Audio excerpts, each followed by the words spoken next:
my second question was not answered, and that's why I raised my hand to hopefully get it answered. And that's what's the difference between grace and perfection or completion. I leave the mic. I hope I'm being heard. It came in awfully faint. Is my voice okay? Any voice? Yes, okay. Grace has to do with our relationship to God. Grace is a quality in God's character. He's the kind of God who takes no pleasure in the death of the wicked. He doesn't want to punish the children of men. He doesn't like to punish them. And instead, he has found a way to deal with us graciously, giving us the opposite of what we deserve. But I think grace is, though it's a quality of God and it's always there, but in the resurrection, or let's put it a different way, another way is that the righteousness we have in this world is an imported righteousness. That is, it's not ours, something we generate or create for ourselves, but it's the gift righteousness which God accounts to us through our faith in Jesus Christ. And in fact, in some way, it is the righteousness of Jesus. Because as Paul says in 2 Corinthians 5, God made him, Jesus, to be sin for us, who knew no sin, that in order that we might be made the righteousness of God in union with Christ. So that in him we might become the righteousness of God.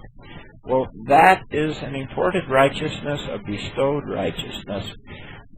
In the resurrection, we ourselves will be righteous, in the sense that we will not have a wickedness.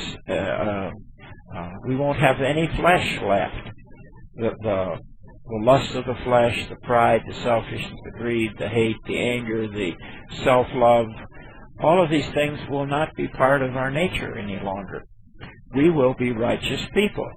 There'll be no sin and whatsoever. And we will be, in that sense, perfected. We have a perfect righteousness now, but it's an imputed righteousness. It's like a pauper wearing the gorgeous apparel of a king. So we sinners and weak and still having a sinful nature are covered with, to use a human picture, with the righteousness of Jesus, which is perfect. But in the resurrection, that righteousness will be ours inside and outside, fully and completely. Because God's goal for us is that we be transformed into the likeness of Christ, and that the image of God, which was lost, will be completely restored in us.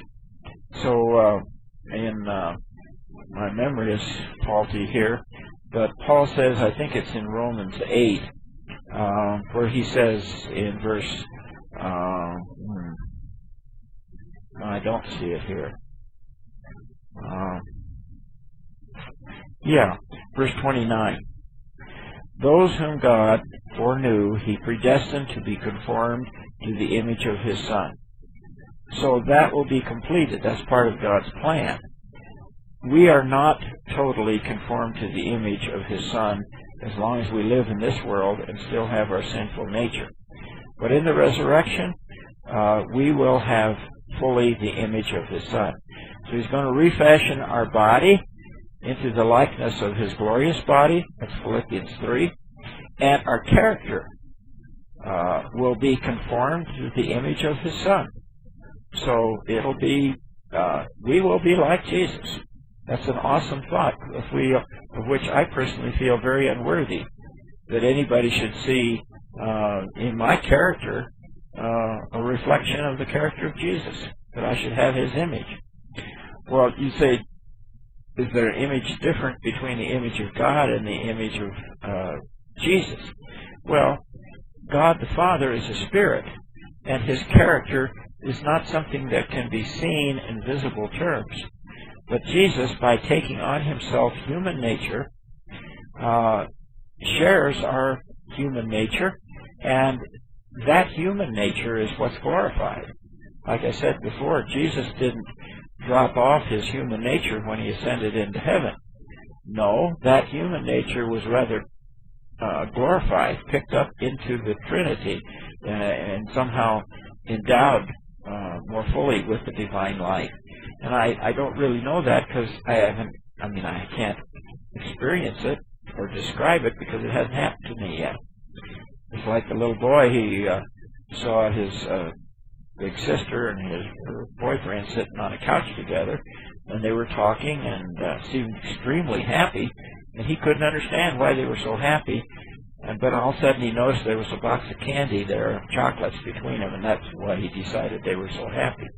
In other words, he hadn't experienced the kind of love that was going on between his sister and her boyfriend. The only thing he could figure out was they must be enjoying that box of candy. But so also, I cannot describe for you in any kind of detail or satisfaction what our body will be like, except that we will have the same kind of body, glorified, that Jesus now has, and we will have his character.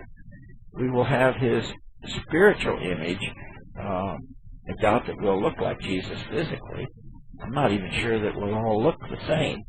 But we will be glorified physically or in our bodies. I don't like the word physical because Paul calls it a spiritual body, pneumaticus. But it will be a body, and it'll be like Jesus in his glorified state. And so our personality will be very Christ-like. And that's the wonderful, wonderful promise and hope